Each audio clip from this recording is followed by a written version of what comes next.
Hi, I'm Ed Locke with USA Mortgage. Here at USA Mortgage, we view you as customer for life. That means we are with you every step of your journey to help before, during, and well after you move into your new home. Home buying can be stressful, but we are here to make the process easy. I know drive and determination with my very talented team here at USA Mortgage will make for some incredible things. You can expect to receive great customer service from me with many customized options tailored to your financial goals and needs.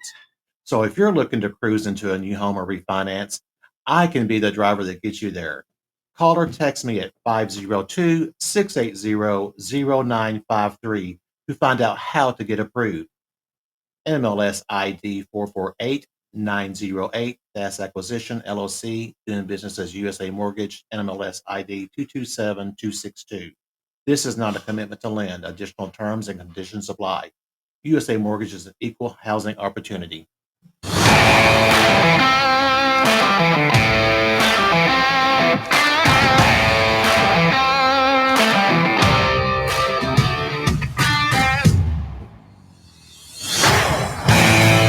You have scoured the podcast world. You have finally found the place where news is weighed in the balance.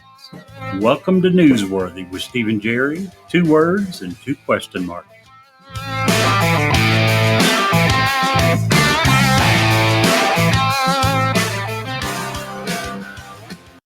Jerry, we're here, we're Hello, live, Mr. and Steve.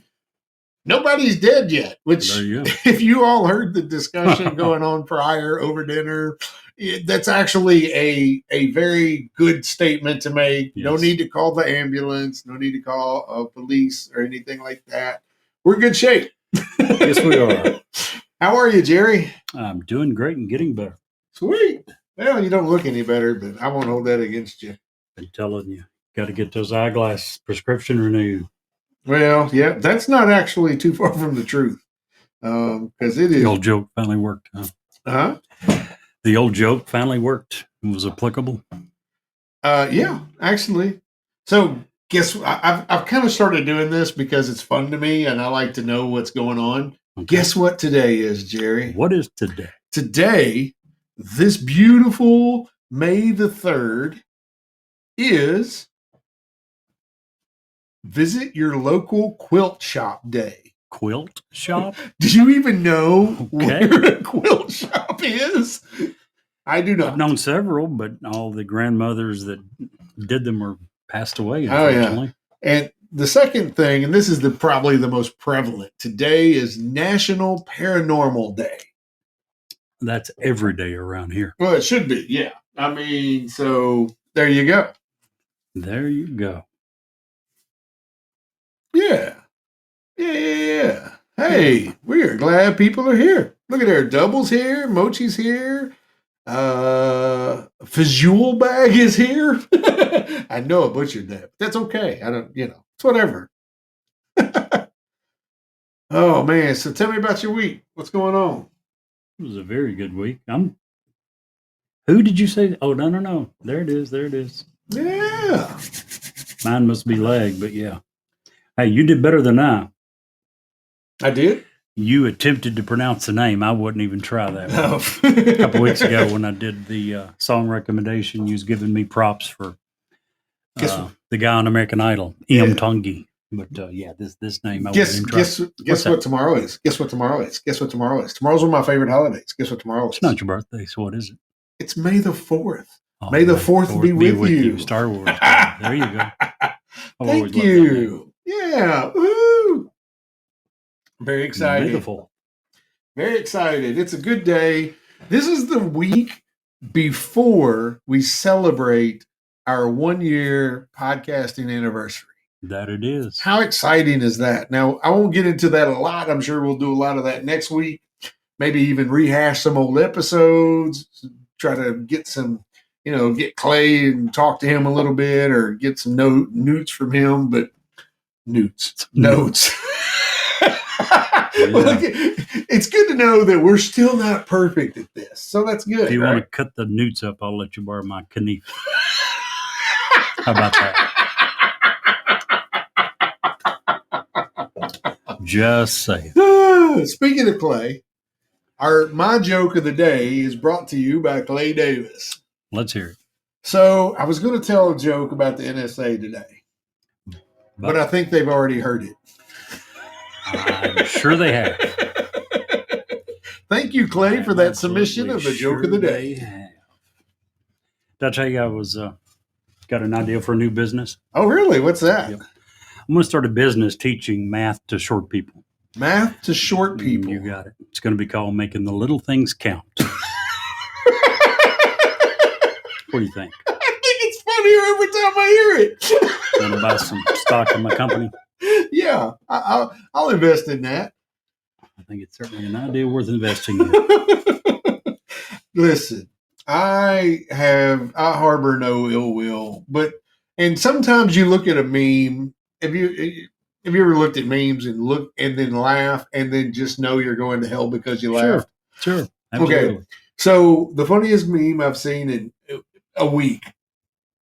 My son Nick sent it to me.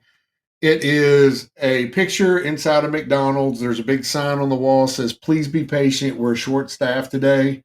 And beside the sign, making somebody's coffee is a little person working. And I laughed, and I shouldn't have. I know I shouldn't have. I know I'm going to hell for that. But that was some funny stuff right there. I'm not even going to touch that one. Okay, vertically challenged. You do realize, vertically challenged, much better way of putting it. You do realize that our kids, our grandchildren, our great-grandchildren are going to be listening to us someday, trying to get an idea of what we're like. Yeah. I'm not touching that one. Well, you don't want to give them the real you, so many ways and so many different things. I'm going to leave that one alone. You can have that one by yourself. I'll take it. I'll take a responsibility for it. Absolutely, I will. So we got some pretty awesome topics today. You're going to get into, what are you looking for? You found the other glass. Last week you'd only found one. Yeah. It was in the dishwasher. Gotcha. We got our news. If you're wondering, we have special newsworthy glasses. We drink our cold sweet red. And this week we're drinking Cupcake Signature Sweets Sweet Red. Your wife did very well on this selection. If you would like us to drink your wine, you can send them to my house. Absolutely. Deliver them personally. As long as it is a cold sweet red. Well, it just has to be a sweet red. We'll make it cold. There you go. It'll get cold before the time of the show comes around. That's for sure. I mean, even the New York Times is following us in that regard. So, Also today, guys, for those of you that have listened to us for a long time, I have a very ecstatic and important announcement today. Which is? Regarding Jerry. Okay. Jerry today. Don't do this. Don't embarrass me like this. Is wearing black Adidas tonight. I literally about fell over. He did not have his old man white New Balance on. He had black Adidas, styling and profiling. And maybe if I can snap a picture of him, I'll put it on the link to the show tonight. You certainly can. And people will congratulate you and love you for your... People will back up what I'm saying, which is I am embarrassed to be seen in a shoe this ugly. I will never venture away from New Balance again. Oh, please don't. Please. In fact, let me come to your house and get rid of those for you. Please. I have one, I think it's one, possibly two boxes of unopened New Balance. I want to get rid of those too. No, you're not. Pretty soon, at some point, you're going to come to my house. You're going to be wearing sandals with socks. I just know it. What? I have Crocs. No, I didn't. I do not wear sandals with socks. Oh, good. If you cross that line, I'm going to tell you. I'm going to call you out too. I'm pretty sure I saw you in that. So I don't want to hear. What? Yeah. Never. You have so many different options, shoe options that one time or another you're probably worn everything possible. Yeah, well, that's probably true. I literally have. I mean, you've seen my closet with my shoes in it. Yep. I could wear a pair of shoes. Pretty much a different pair every day for 2 months, I'd say at this point. I think we established a few weeks ago you can put the Mel DeMarcos to shame. I did get rid of several pairs that I don't wear anymore that have just gotten ratty or couldn't even use for mowing. I've got several pairs that I just use for mowing and yard. Should I take this pair off and donate to the... No, you should leave that pair on for like ever. Never take those off. Seriously. Okay. So what are your topics tonight you're going to cover? Just give somebody some notice here. What's going on? Things that should be regulated. Ooh. By the government. Yeah. A couple of different things that fall into that category, but that's going to be the primary things I'm talking about. I'm not a big believer in regulation. One of the original reasons I became a Republican was due to the excess regulation. But with that being said, there are some things that need to be regulated. Hey, Fuzzy, glad you're here. And I don't disagree with you. Fuzzy or Fuzzy? Fuzzy. F-U-Z-Z-Y. Oh. Did he change it? Didn't it used to be Fuzzy? I don't know. I have a hard time keeping up with Steve. I have an even more incredibly time putting up with Fuzzy and Fozzie and all of those. He says it's always been Fuzzy. Okay. Well, glad to have you no matter what you are. Fuzzy Wuzzy was a bear. How's that go? Wuzzy Fuzzy, I don't know. Oh, never mind. Okay. Well, I'm going to cover two different sets of elections tonight because... two different sets. Yeah, we're going to focus primarily on the Kentucky governor's race tonight. Go in depth with a little bit of the clients and the customers. And this is where, we was talking a little bit before air, at some point, we're going to be switching to our regular listeners. We're going to be switching publishers. We've decided that that's going to happen because we've had an opportunity to have a couple of gubernatorial candidates come on live with us and just chit chat with us for a few minutes. But we don't want to invite them formally onto the show and have a problem like we did with the last two guests. Yeah. And so we're going to be switching to a publisher that is much more open to having people call in and problem free. Having a system that actually works on PCs, not just Android or iOS. And so hopefully within the next couple of weeks, we'll be making that announcement. It won't be next week. Next week's our celebratory week. We don't know what we're doing yet. Maybe give something away. Might get a feet pick of Jerry. Don't know what we're going to do yet. We'll be celebrating somehow. Did you ever think we'd be doing this consistently every week for a year?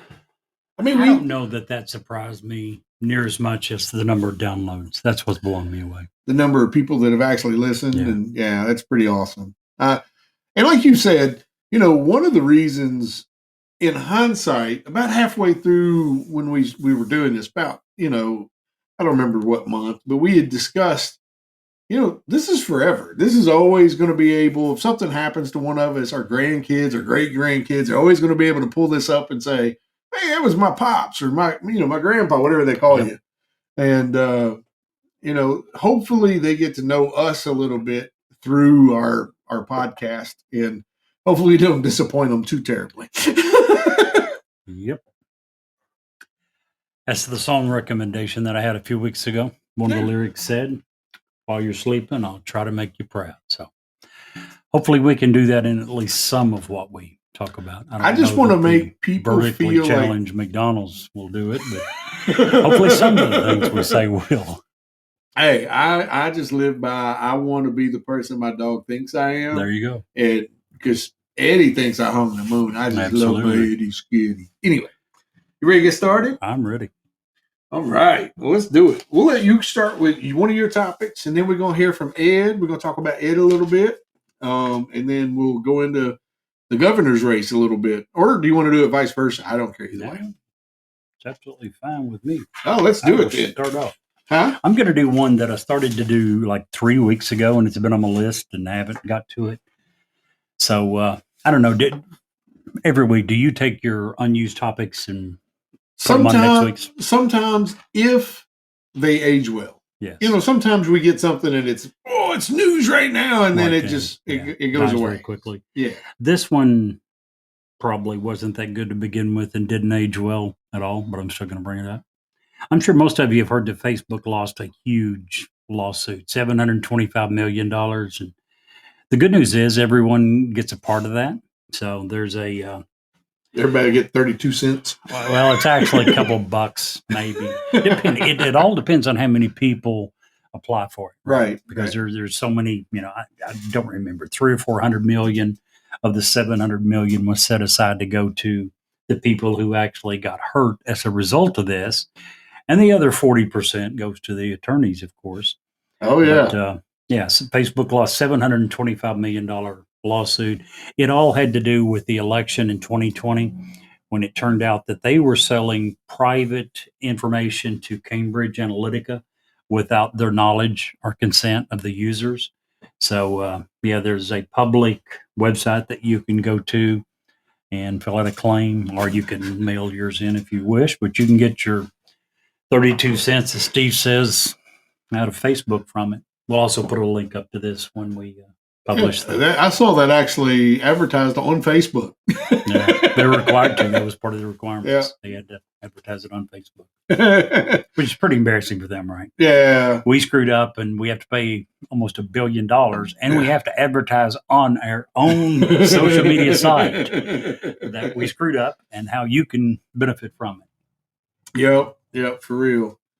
But that's a good thing. They shouldn't be allowed. I mean, everybody signs the disclaimer when you join. I would say that 0.00000.1 actually has ever read that disclaimer. And those that do are attorneys Yeah. looking for something to sue about. Exactly. So now I do have one buddy. I'm not going to mention names, but my guy probably could read that and have it memorized. He's probably actually the only person I know. The thing is the size of War and Peace. Yeah. Ow.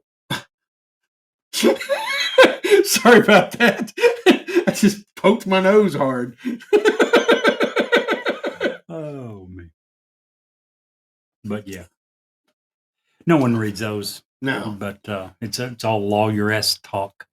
And when they break their own rules so badly that the courts issue a judgment against them for almost $1 billion, they really screwed up. Yep. I don't think it was this particular case, but Facebook in the past has even been proven to have sold their users' private messages. Yeah, that's crap. They claimed that it was anonymized. Okay, fine. So you didn't tell them that it was, you didn't give them all the details behind it. But in many cases, how much of those or how many of those private messages are going to include incriminating evidence that non-anonymizes you? So extremely bad stuff. Yep.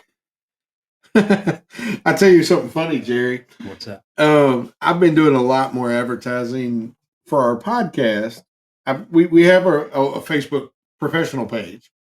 And then I advertise our podcast on my private page as well. And I've actually had people saying, "Are you still doing real estate?" Because all I ever hear you talking about is the podcast. But yes, for those people who want to know, I'm absolutely still doing real estate. That is my chosen career. It makes me happy, and I've got some folks now. I love, and I've mentioned this 100 times on the air. I have an absolute passion for first-time home buyers. I love dealing with them. I like working with them. It takes more patience. It takes more time. You're more of a teacher role and a smoother, if you will.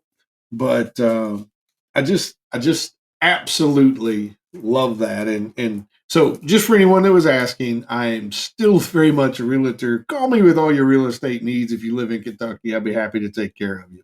And if you're too far away from me, I'll be happy to get you in contact with somebody who will take care of you, because I know I've developed, relationships with realtors all throughout the state. So there you go. Anyway, I didn't mean to cut you off. So I was through. I had covered that topic. Cool. Well, I definitely think that that's a good thing. When they say private message, that's exactly what it should be. Absolutely. Unless you have a warrant, that should be a coded private message that you can't access, in my opinion. Brother, Much less sister, spouse, no one, like you said, without a warrant gets access to that material. That's the way I would see it. Absolutely. So anyway, So I want to retouch real quick, Jerry, if you don't care, I go into the topic real quick. I'm going to retouch the presidential race before we get into it. That's the two things my topics are going to be. Yeah, we'll do it right after. Um, the two things that I'm going to cover is the presidential race and the governor's race. The governor's race, I'm going to go really hard in depth because that primary is in 2 weeks. And it's an important thing to do. We got an ambulance going by. Just a sec. One of the bad things about having our studio on Main Street is we have the dipwads across the street with their motorcycles. And I say that lovingly. Let me preface that by saying I have 2 motorcycles in my shed. I ride every chance I get. I love to ride. But the dip snots we have across the street will literally go out there and just rev their motorcycle. I told you this story the other day, and I'm going to tell it on the air if you don't care. Right ahead. So I was watching them through my front door. They were out there revving their motorcycles. They weren't even sitting on their motorcycles. They were standing beside their motorcycles, revving them up and trying to have a conversation. So as soon as while they were talking, they'd be revving it up, and the other person who's, normal distance away is saying, "What?" And he'd repeat it. And I'm like, if you just, I can't imagine last summer alone how much gas they burned sitting out there just revving their not going anywhere. Crazy. They obviously like the way they sound. I love how motorcycles sound. But I swear, some days I want to go out there and pour sugar in their tanks. I would never do that because I love my biker brethren. But come on, guys. Just come on. Okay, back to what I was talking about. Okay, so for the presidential race, I just want to cover in several months ago, we did a way too early guide to who's who in the presidential politics. So I just want to cover who's in real quick at this point, see how accurate we were.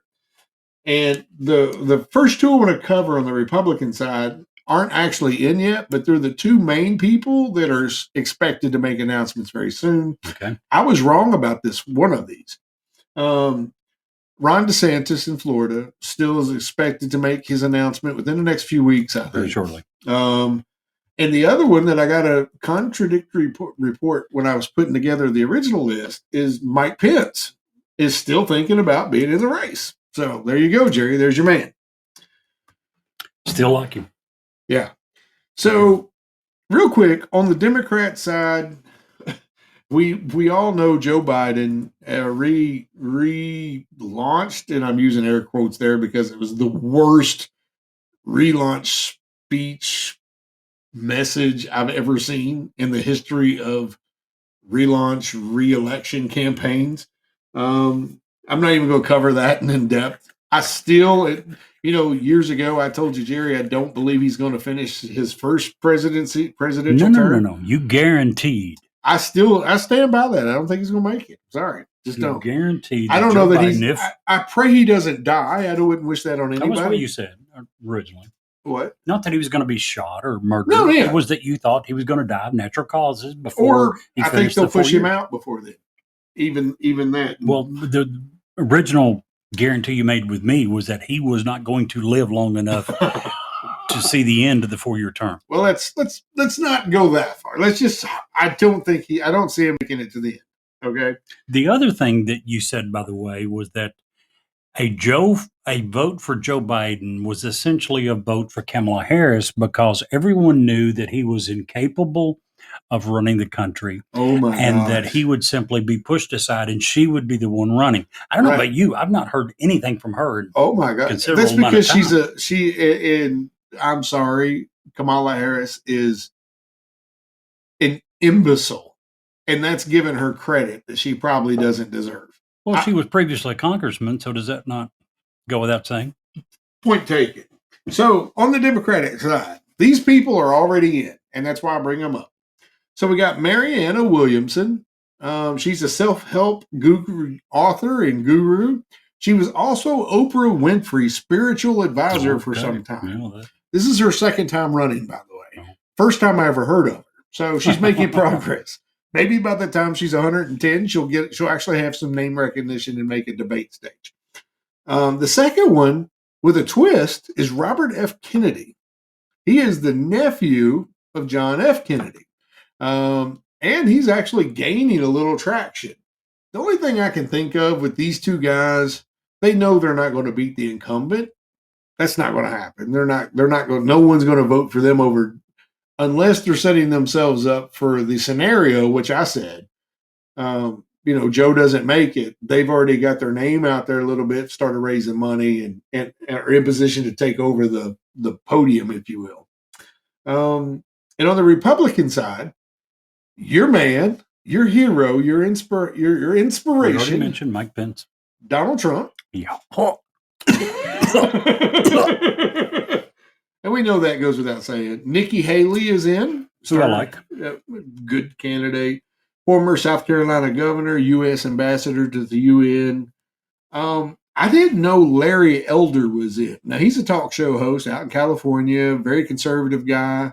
A little too conservative to some people's taste. He's got zero chance. Right. Asa Hutchinson, two-time former governor of Arkansas. He's the anti-Trump candidate. That's 0.1% chance. Huh? 0.1% exactly. And I'm going to try to say this guy's last name. But I've actually heard a couple of interviews with him, and he's got legs. He's going to be around a while, I think.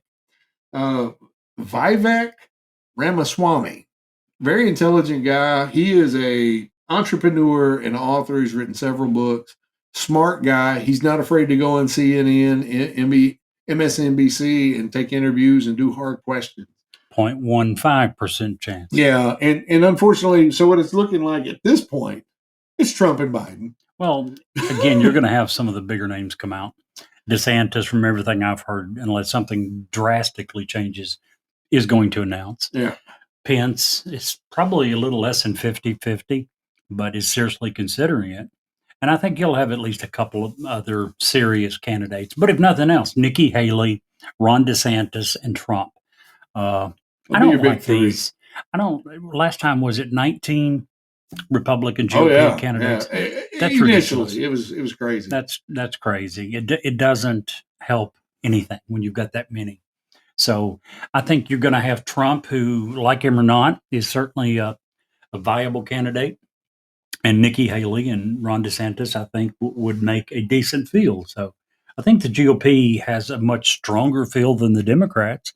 Who do they have other than Biden? Which, I mean, a big part of it is the incumbent almost always wins, right? Yep. Even when you're as bad as we're going to get Biden, to that too. Even when you're as unpopular, even when the economy, if nothing changes, anybody, including Trump, will beat Biden. Yeah. You don't win with an economy like it is now. You just don't. You don't beat those numbers. Not only that, he's not negotiating at all on the debt ceiling. That's not going to help him. No, I'm saying if he negotiated, that's not going to help him. No, right. It just won't. It's not going to help him to fix it. It will hurt him, I think, to not negotiate and let it ellipse and let our government default. Well, do you think that McCarthy would do that? Yeah, Fuzzy, I actually said that. What? Do you think McCarthy would take it to that level? Yeah, I would hope so. Really? And let our country default? I don't want as opposed to giving Biden an open checkbook? Absolutely. I don't want anyone to do that, because that would cause irreparable harm for the next 200 years. I agree. Irreparable. You can't fix it. I get that. And you're okay with that? No, I'm not okay with it. You just said you'd rather they do that than give Biden an open checkbook. That's what Biden's asking for. And that's not okay. We're $31 trillion in debt. It is not okay. In a matter of less than 10 years, every single available dollar in our GDP will be going to use to pay just the interest on our debt. Do you know what's worse than being $31 trillion in debt? Defaulting on your debt. Okay. Do you know what's worse than being $50 trillion in debt? Defaulting on your debt. I'm just saying. Your interest rates goes up enormously once you default on your debt. I get that. I'm not saying that's a. Our grandkids won't be able to pay the price. They're still what would happen if we default on our debt. Well, I'm just saying we can't do that. If this is not on McCarthy and the Republicans, questions. It's on both. If Biden refuses to do anything, he's not even offered he told McCarthy, pass a budget. McCarthy passed the budget. It was completely Democratic. Republican. And there was he is no now Democratic support. Set up a meeting. So that's all we're asking for. Bring it to the table. Well, I'm saying Biden's already done that. Well, he's already set up. That must have happened today before I was doing that happened this. yesterday or day before, and it's going to happen the 9th, I think. Oh, good. A week from yesterday, I believe. Good. So the meeting's already set up. This is a no-win situation. First of all, Stu, and I don't know Stu's last name. He's on with Glenn Beck. He made a stupid, ridiculously smart point today. I know that's contradictory, right? Stupid, ridiculously smart. It was one of those comments that was so smart that even the lowest IQ people in the world. The first point of contention with this was we should have never, as a country, went into debt. Okay? So we passed that barrier, and we set the debt limit, and the number was set so high the original time that we should never get to it. And if we do, we need to reconsider what we're doing because we're not doing something right. And how many times since that first time have we raised the ceiling? Many, many times. Many, many times. We're $31 trillion in debt. You were talking about our grandkids. They're still going to be paying for that. But if we default, our interest rates go up enormously. What you're talking about basically is if a corporation defaults and says they're going to have to go into bankruptcy. Doesn't mean they're going out of business. They may end up restructuring, but it means that their ability to borrow money has gone down drastically. It means that the interest rates they're going to pay and the money that they're borrowing goes up enormously. So this is what's going to happen. Now you're saying, and very true, that real quickly we're going to get to a point that every dollar we're bringing in goes to pay nothing but the interest. That's with current situation. What happens if you default and the interest rates go up enormously? It happens immediately. If not sooner. Yeah. We can't afford it. Well, I didn't want to get into all that anyway. It's a whole topic for a different day.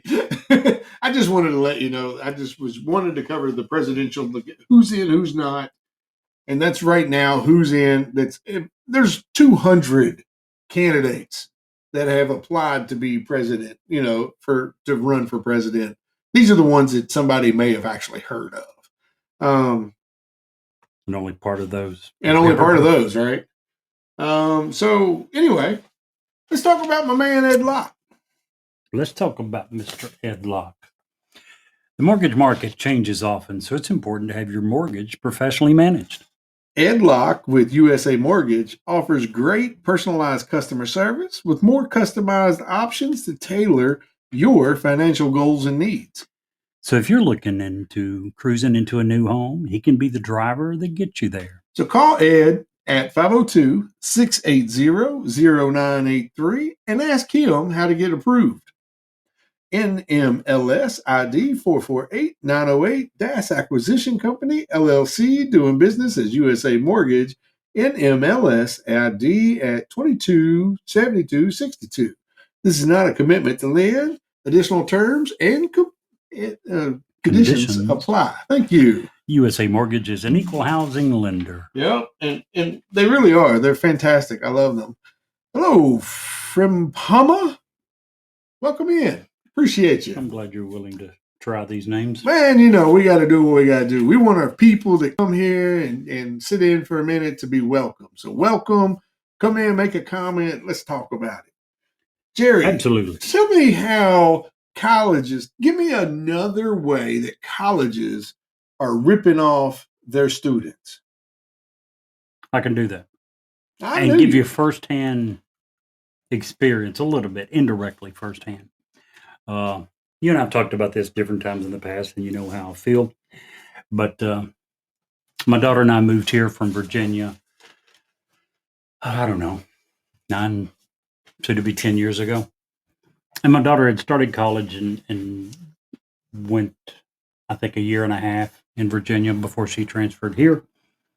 And when she did transfer here, she lost a bunch of credits, a bunch. I think it was around 10 to 15 credit hours that she lost. They just refused to transfer the credits. And another 20 to 25 hours that she lost basically because they transferred the credits, but not directly, meaning Bio 227, and it was, she had already taken, and it was necessary here. But here they call it Bio 248, and the syllabus was a little bit different. So they transferred it and give her credit as general elective hours, meaning she had to retake the same class. It's crazy. So the article that I read the other day was talking about that this is a problem everywhere. Again, I mentioned that my daughter lost somewhere between, well, around a year's total credit time. And the average student, it turns out, when they transfer school, loses about 27 credits, roughly 1 year, one school year. Now, the average college tuition and fees at four-year schools for the 2021 school year was $19,000. That's for tuition and fees. The total cost, including room and board, supplies, books, was over $35,000. In 2021, the number of degree-seeking undergraduate students enrolled in post-secondary institutions as a transfer student was $1.2 million. Holy buckets. Do the math. 1.2 million students, $35,000 apiece is over $42 billion. Gosh. Just a crazy amount of money. $42 billion being spent by kids who don't have it to spend, the majority of them. There's some of them whose parents are, rich and giving them a free ride. But the vast majority of these don't have the money for this. Now, there's several reasons why this happens. Many schools has a cap on the number of credit hours that they allow to be transferred in. Others will reword that, and they require certain, and many of them do this, they require a certain number of credits to be obtained from that school in order to graduate there. Different name, same thing, same result. Jeez. Many courses are ruled to not be a direct equivalent of any course taught at the school. Sometimes that's simply because the course number is different. As I mentioned, Bio 221 versus Bio 275 or whatever. Maybe the syllabus is not exactly the same. The accreditation system that each school goes by comes into play. If it's not the same accreditation system, there's going to be far fewer credit hours transferred between the schools. Bottom line is, this is a problem that could be very easily fixed. It isn't tough. Give you an example. Almost every college in the United States has English 101. Almost every single one. Right. And the syllabus may be a little bit different. The teacher may stress different things at this school versus that school, but English 101 will be transferred from almost any school to any school in the United States. Yes. To take that a step further, even if you go to high school level and you have three different English teachers, you're going to have three different English classes. Sure. Teaching the same thing, just teaching it different. But if you transfer to a different high school, they don't penalize you for that. Right. They don't make you take. That's what I'm they saying. They don't turn a 4-year high school education into 5 years. Right. And then make you pay for the extra year. We shouldn't have gave them that idea. But again, why can't we do the English 101 with every class? Right. Why can't the government come out with a list of classes and give it the same name, the same number, with the same general curriculum, the same course objectives for every school in the country? At least you can cover 98% of the classes. And here's why I say 98%. If Harvard University wishes to teach folk myth 128, fairy tale, myth, and fantasy literature, which, by the way, is an actual class at Harvard, they have every right to do so and should be allowed to do so. But with the stipulation that they tell every student who enrolls, this class, in all likelihood, will never transfer anywhere. Do you see this look on my face? I do. Who in the Sam's Holy Doesn't matter. Jumping up and down hell Takes that class. spends $50,000 at Harvard to take a fairies dust class? I agree. Now, oh my God. I think it's very stupid. It makes about as much sense as underwater basket weaving, right? It doesn't change the point that I think the school has the right to offer the class. Kids have the right to take the class. If they want to pay for it. If they want to pay for it, and the school should have to tell them this class is not going to be eligible to be transferred anywhere. Or eligible for student aid. Come on, let's I stop would agree giving with that. student aid to classes of fairy dust. I would agree with that. I mentioned earlier, I'm not a big fan of government regulation, but Right. there's some things that need to be regulated. Absolutely, I'm with This you. on is that an boat. example of where we could greatly benefit a ton of Americans. The only people getting hurt are going to be colleges and universities that lose the $42 billion. But even still, Jerry, if it comes down to quality of teacher at that point. So, and here's what I mean. So it's regulated. And say you have a student that still wants to go to Harvard. Well, what's the benefit of going to Harvard if everything's the same? Well, at Harvard, we have X number of educators who have done X number of stuff. And a degree from Harvard carries a hell of a lot more weight than it does a degree from Northern Kentucky University, Right. which, by the way, I think is a very fine institution. Yeah, absolutely. But you're right. I agree with you. I mean, that stuff shakes out itself. There's no reason why it can't be standardized up to, like you say, a point. Absolutely. Very specific stuff. Sometimes you're going to need, if you are a fairy dust manufacturer and you need that class, by all means, by all means. But don't put it on my dime. We already broke. Totally agree. I don't disagree with that at all. I think very few people would disagree with that. Well, I mean, how many times, and they even teach it in school now, to start your curriculum at BTCT here in Kentucky, which is the local community college. They get all your gen eds out of the way and then transfer to the school that's going to have. They say that, but the community colleges actually have the biggest problem of any university transferring credits. Yeah, and that's stupid. It's ridiculous. In fact, in our school system here, I'll use Joshua as an example. By the time he was a sophomore, he was out of math classes. Yep. So for his last 2 years, he was taking college math classes from our local community college. And by the time he got accepted into UK, those are gone. Those transferred for whatever reason. But, that's a great way of doing it. A smart way of doing it. Yeah, absolutely. So, whoo, I need a drink of water. You done got me all thirsty. Well, that didn't come out quite right. You don't have me thirsty. I don't know. They're black Adidas. They're pretty hot. But anywho. Say it like you really feel. I'm hot. I am hot. Thank you. It's just a part of it, but I'm hot. Okay. That's what you're really trying to say. We all know. That's what they say, right? That's what they say. We don't know who the hell they are, but that's what they say. What the hell? To steal your words. All right. You ready to talk about the Democratic and Republican race for the Kentucky governorship? Now, to our worldwide and nationwide listeners, I apologize for this, but we are from Kentucky, and we are having a governor's race this year, and this is in a couple of weeks. We're voting for the primary. So it's kind of an important topic. We felt like we needed to take into consideration. Oh, what are we doing there? Okay. So I got it broke down, same as I did with the presidential candidates. I got a little more in depth with each of them. So we'll start with the Dems. Steve Beshear is our current governor.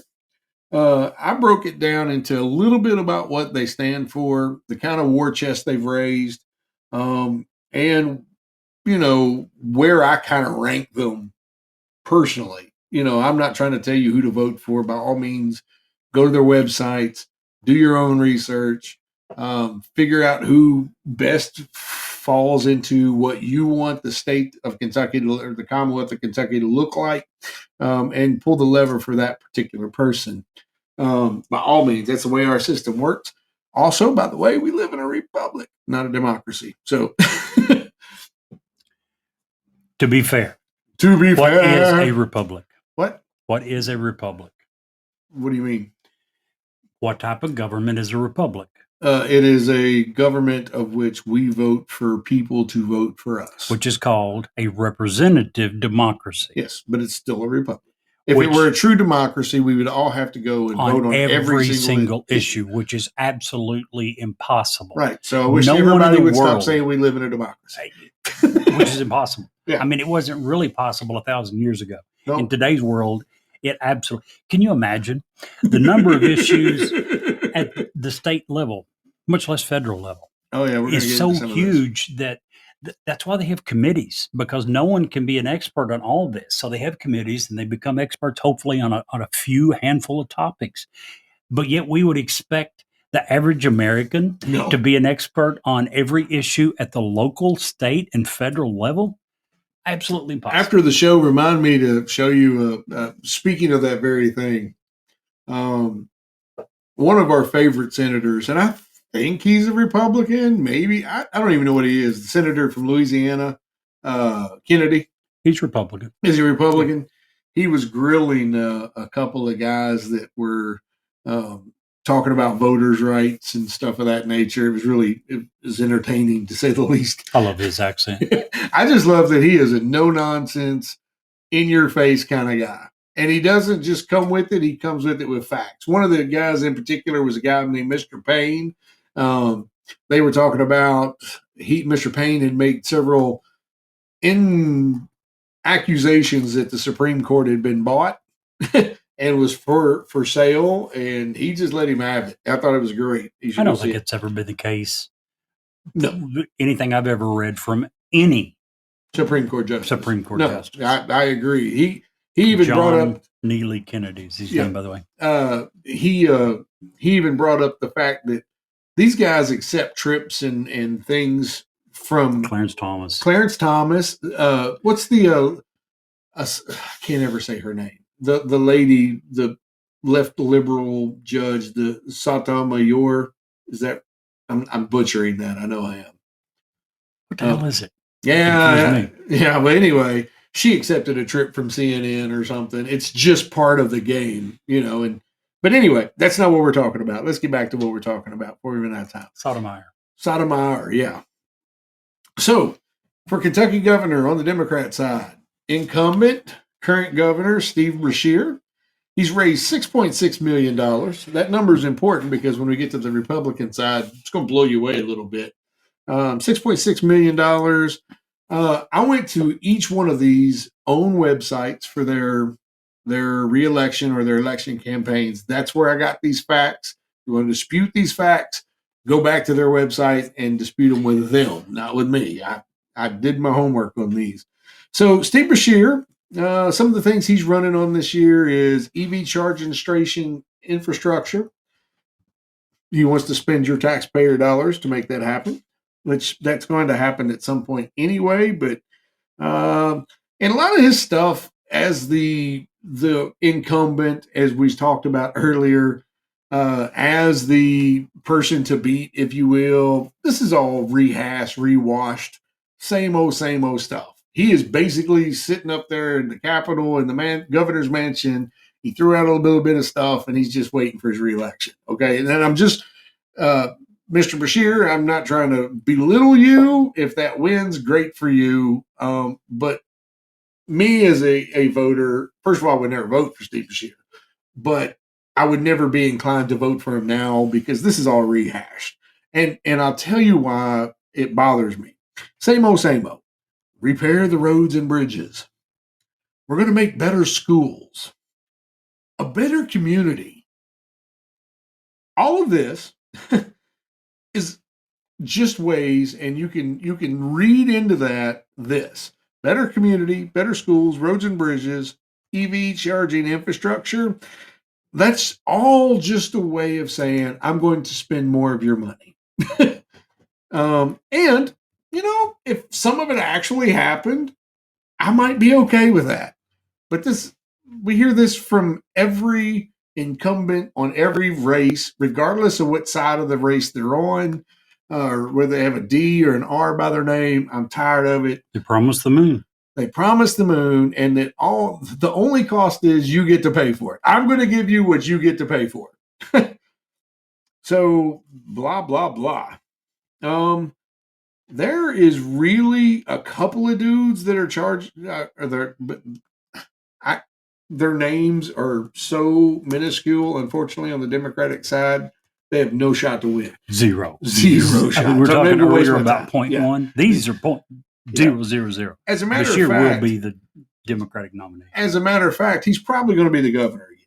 research Good shows chance. even in a state that 25% voted for Trump, that's how red this state is. But he's not screwed up too bad. That Bashir goes a has long way. Bashir has a 70% reelection opportunity.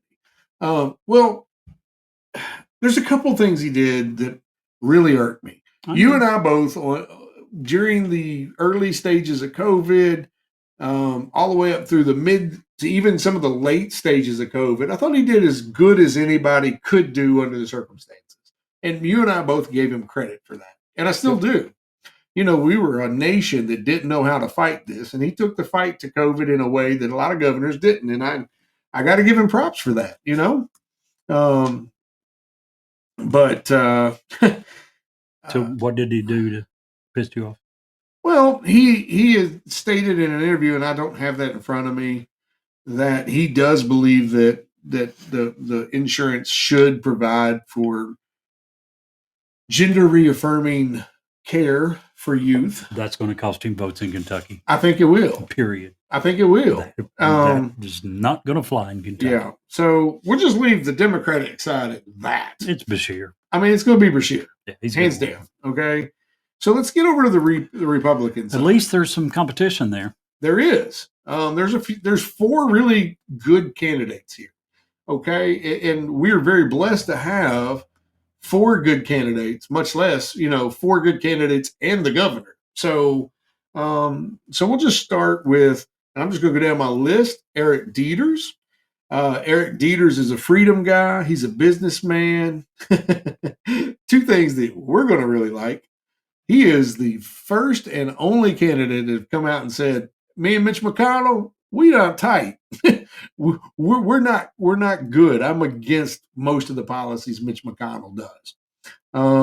Now, Eric Dieters has by far the fewest amount of dollars as any of the candidates. However, that is because he took no PAC money. He took no corporate donations. $700,000 is his war chest.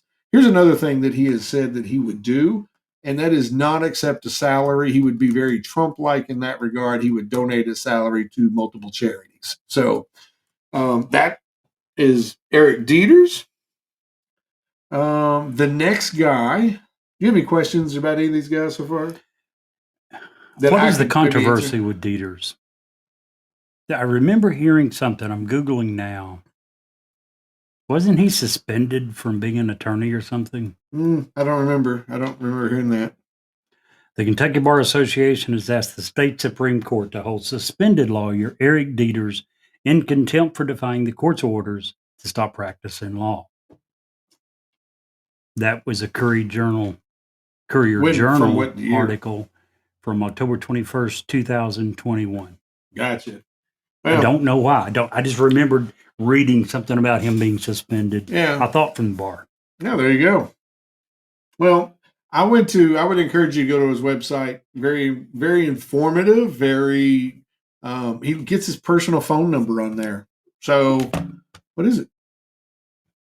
Cherry's having a meltdown. Oh, there you go. Secondly, we have Daniel Cameron.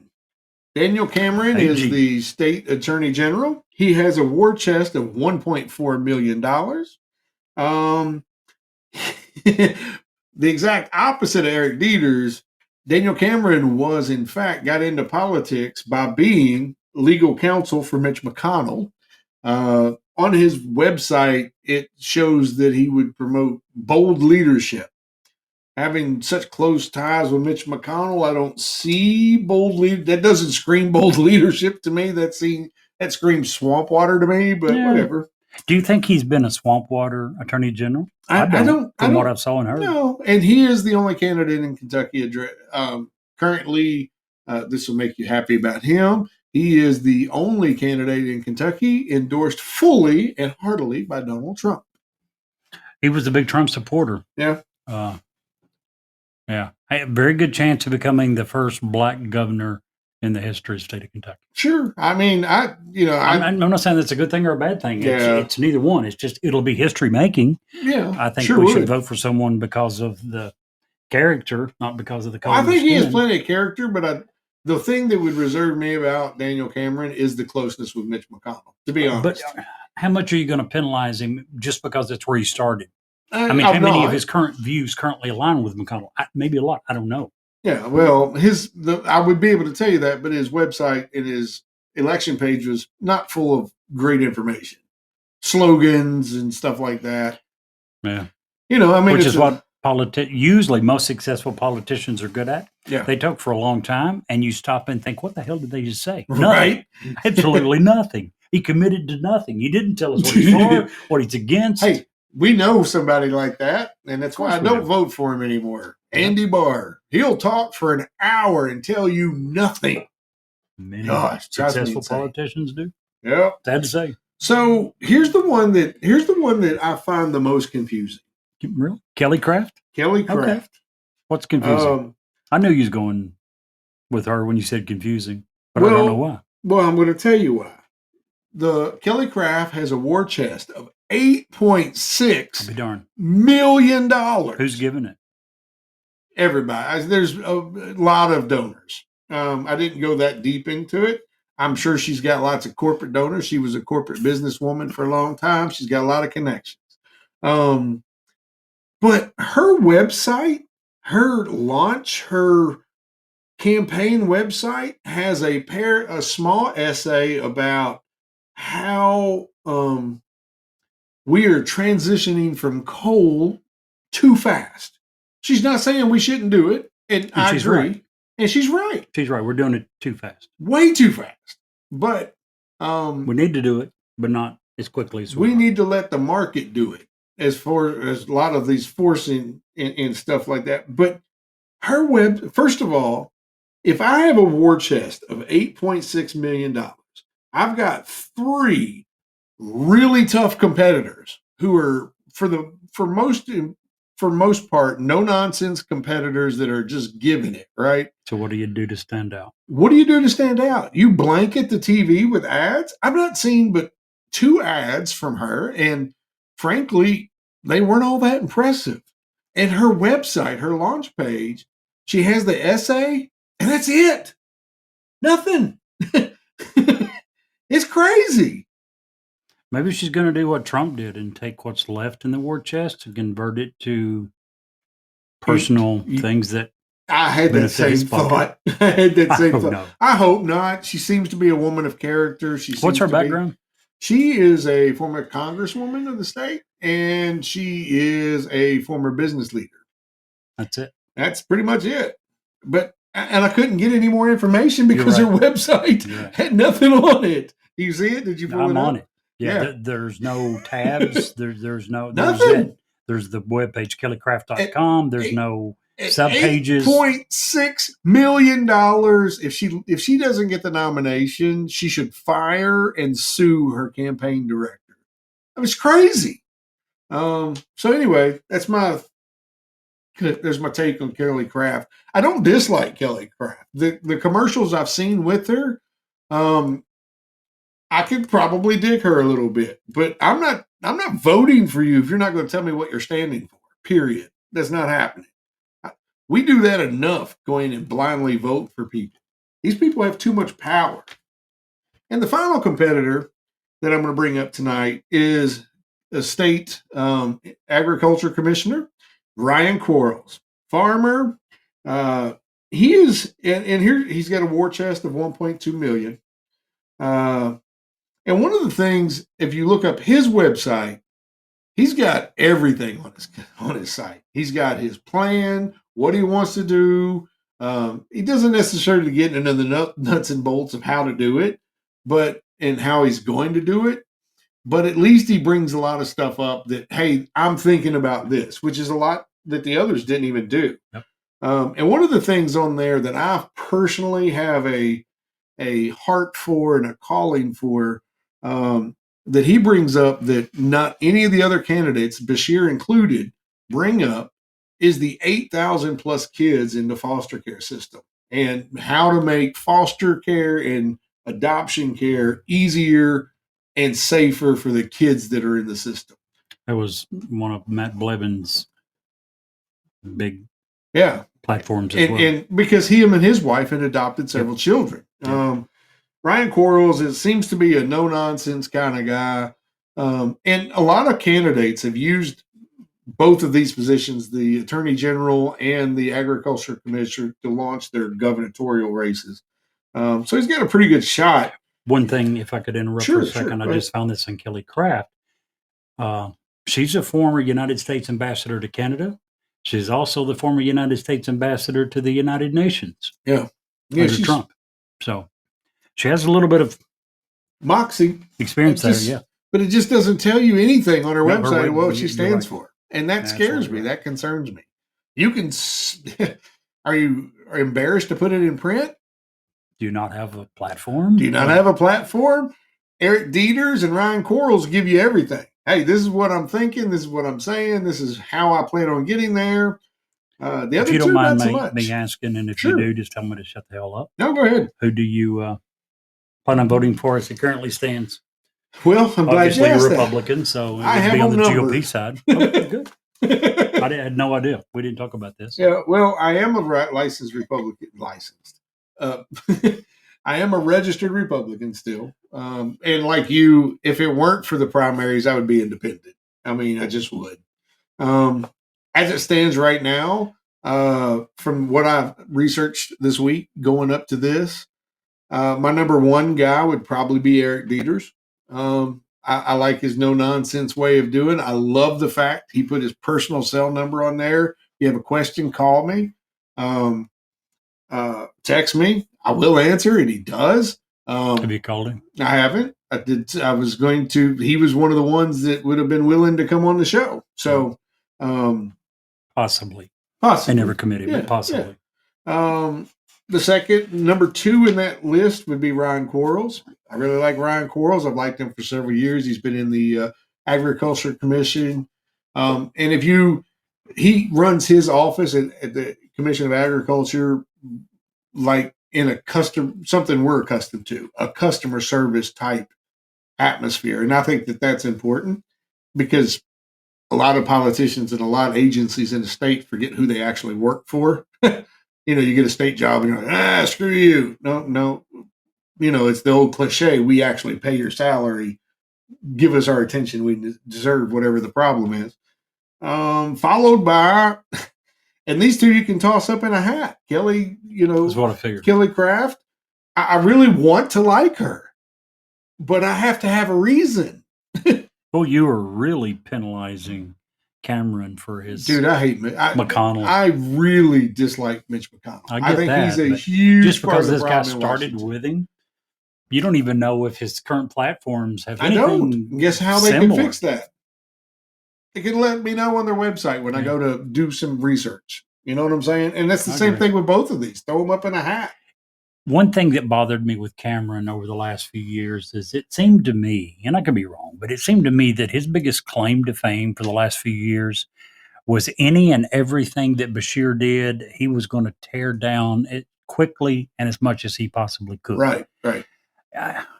It just... Hey, Nana. Many times Welcome, you're here. Why. Nana's here? Yeah, Nana. Hello, Nana. Asudia is here. And I'm sure I'm saying that wrong. Always glad to have Nana on hand. Yeah. Well, I've adopted a son, and we've done lots of fostering. That's a system that I've seen on the inside, and how ridiculously complex it is for both the children and the people who want to be unified with children. Earlier, when I was saying I'm a huge believer normally against government regulation, largely due to what you just said. Yeah. It's extraordinarily overly complex in almost everything. It took us 2.5 years to adopt Jaden, who was 17 and had no parents. The parents willingly signed off within 3 months. Yep. And it took us another year, almost 2 years and 3 months to make that happen. Ridiculous. Yep. So, well, that's what I got, Jerry. What about you? What you got left? One more regulation topic. Okay. And that is banking. Oh. Again, I mentioned... We're going to end on a great note tonight, aren't we? Well, kind of, a little bit. It gets better from what it sounds anyway. You think so? One of the original reasons that I was a strong Republican for all my life until I heard Trump moaning and groaning about rhinos one too many times and decided I could fix that part. Became an independent. But was the fact was said that I was a believer in smaller government. Uh, I didn't like the overregulation, the too complex, too cumbersome to accomplish things that should be simple. Now, with all that being said, there are some things that need to be regulated. And the 2007 2008 banking crisis that resulted in 25 financial firms failing proved that we needed to better regulate that industry. And shortly afterwards, we did so. We passed the Dodd-Frank Act that most people said went a long way into curing those problems and very possibly went too far. 2018, Donald Trump, with support from both sides, rolled back some of that. And in the words of Elizabeth Warren, who's obviously not going to criticize her own party for no reason, she said the law passed Congress with support from both parties. So it's not fair to blame Trump. It's not fair to blame the GOP. But they did roll back several of the Dodd-Frank provisions, the safety nets, which help lead to, at least to some degree, the three banks that have failed so far this year. And by the way, the three banks that have failed so far this year are bigger than all 25 that failed in 2007, 2008. Silicon Valley, Signature, and just the other day, First Republic that failed. Did you hear about what happened with First Republic? What do you mean? One of the things that happened in 2008, and it may have been one of the things that that were repealed, I'm not sure. But some of that was said that the bigger banks had to be approved before they could buy up their smaller bank counterparts. Right. But there was an exception to that rule. If the bank failed, then the big banks could come in and buy it, which is what happened with First Republic. It's what happens usually with all of these banks. JP Morgan bought them. There was two or three. What do you mean at our cost? Well, because they have certain guarantees when they bought that the government with the FDIC insurance was going to help offset some of the costs there. No, what you said is kind of true, but here's the deal. At our cost, the cost to the American taxpayer was due to First Republic failing, not due to JP buying them. Right? No, it's not what I heard. I'll have tell to me in what respect we'll get back. Them buying the banks is costing the U.S. taxpayers. They bought the bank contingent upon FDIC saying you do your job and you insure this money, which is now no longer covered. They don't have the money to cover it. So we'll buy the bank, but you have to do what you've already promised to do and to cover all of their deposits. Yeah. So that's us paying for it. It's us paying for it, but it was going to happen no matter what. Right. If nobody bought them, we still would have had to pay for that. Sure. FDIC. So where do you think all this leads? Well, remember when I said it's a little better than what it sounded like? Sure. Everything that I have read says that our banking system is far safer and far more structurally sound today than it has been in decades. So even after the partial rollback in 2018, that the safety nets, the provisions that were passed with the Dodd-Frank laws were so stringent, and enough of it still remains, that the overall banking system is in far better shape than it was for a long time. All three of these banks that have fallen this year, why have you heard that? Interest rates. Interest rates. Mainly. Interest rates. Absolutely. Buying up our bonds and stuff. The interest rates going so much higher meant that all this money that they had invested with very low returns, and suddenly when you had, all it takes is a scare. All it takes is someone saying, hey, these guys may be in trouble. And what happens? Everybody goes and wants their money out now, this week, right now. And when that happens, and it happened with First Republic and it happened with Silicon Valley. First Republic had a little bit of a problem, and they were told that they should probably seek private lending to solve it. They chose to go public, which lowered the rates that they were going to be able to borrow money at, but it made their problem public, right? Which made all the people run to the bank and say, give me my money now. Which I would do, wouldn't you? Yes, but here's the deal. When within a week's time, you normally have 200 million withdrawals, and suddenly you've got 40 billion, you don't have the money to cover it. Yeah. And that's why they became insolvent. for Yeah. both Silicon Valley and for them. So, from everything that I'm hearing and reading, the system is in pretty good shape. That doesn't mean that it's foolproof. If we go into a recession, which we very well may, we're talking about the interest rate increases causing this.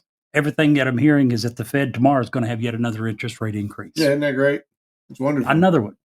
I'm sure yet- you got to love that. What does that do to your industry? It really hurts. It puts a Slowed it cramp. down. It slows down. But I don't understand why the people in Washington haven't figured this out yet. People in Washington don't control this. The FDIC board No. of governors are totally independent. No. What I'm saying is I don't understand when we're talking about the interest rate and the Fed saying, hey, we got to keep raising the interest rate because we have too much money out there. Why do we still print money? Stop it. Why do we still print money? Is that what you said? Yeah. I've read several people thinking that that's going to be our way out of this crisis. We're just going to print a bunch of money, which will obviously drive inflation through the roof, devalue the money, which will increase inflation. Japan's going through that right now. It's a debt spiral. Yeah, you can't keep doing that. You can't keep doing it. Can't print your way out of the problem. No. Cannot do it. No. So, anywho, well, man, that's been a good show today. I appreciate it. What do you think? I enjoyed it. I like it. I'm excited. I'm excited for next week. We're going to have to put our heads together, come up with a great thing to celebrate 1 year on the air next year. I'm excited. Until then, if you can't see the light, be the light.